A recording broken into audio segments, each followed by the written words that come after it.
Hello everyone and welcome to my YouTube channel MedChem 360। আজকের ভিডিওটা হবে বাংলাদেশে কেন মেডিসিনাল কেমিস্ট দরকার। প্রথমত, প্রায় $6 বিলিয়ন বাজার নিয়ে ওষুধ শিল্প দেশের দ্বিতীয় বৃহত্তম শিল্প এবং যা দেশের জিডিপিতে প্রায় 2% অবদান রাখতে সক্ষম হচ্ছে।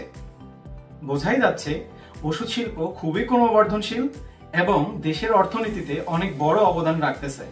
দ্বিতীয়ত, আমাদের দেশে উৎপাদিত ওষুধগুলো থেকে দেখা যায় 98% ওষুধ আমাদের দেশের চাহিদা মেটাতে সক্ষম হচ্ছে, কিন্তু সবগুলো ওষুধ থেকে দেখা যায় প্রায় 85% ওষুধ জেনেরিক ড্রাগের মধ্যে পড়ে এবং মাত্র 10% ওষুধ পেটেন্টেড ড্রাগের অন্তর্ভুক্ত। তৃতীয়ত, আমাদের দেশের বিশ্ববিদ্যালয়গুলো থেকে প্রতি বছর 10 জন দক্ষ অর্গানিক কেমিস্ট বা মেডিসিনাল কেমিস্ট পিএইচডি তৈরি হচ্ছে না, কিন্তু পার্শ্ববর্তী দেশ ভারতে প্রতি বছর 1000 জনের ওপর মেডিসিনাল কেমিস্ট্রি বা অর্গানিক কেমিস্ট্রিতে পিএইচডি তৈরি হচ্ছে, যা তাদের বিশ্ব ফার্মা শিল্পে নেতৃত্ব দিতে সহায়তা করতেছে। চতুর্থত, বাংলাদেশের ওষুধ শিল্প এখনো এপিআই আমদানির উপর নির্ভরশীল।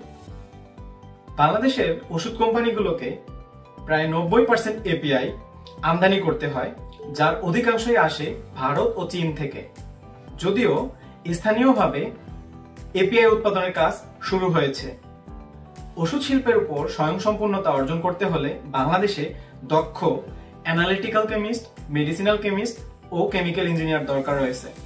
সর্বশেষ, দেশে নতুন নতুন ওষুধ আবিষ্কারের জন্য কন্ট্রাক্ট রিসার্চ অর্গানাইজেশন প্রতিষ্ঠা, ট্রেনিং প্রোগ্রাম চালু করা, সরকারি ওষুধ গবেষণা কেন্দ্র প্রতিষ্ঠা করা, বাংলাদেশের বিশ্ববিদ্যালয়গুলোতে শক্তিশালী পিএইচডি প্রোগ্রাম মেডিসিনাল কেমিস্ট্রি বা অর্গানিক কেমিস্ট্রির উপর চালু করা, তাহলে দেশের ওষুধ শিল্পের প্রবৃদ্ধি ত্বরান্বিত হবে, ওষুধের বাজার আরো বড় হবে এবং দেশ আত্মনির্ভরশীল হবে।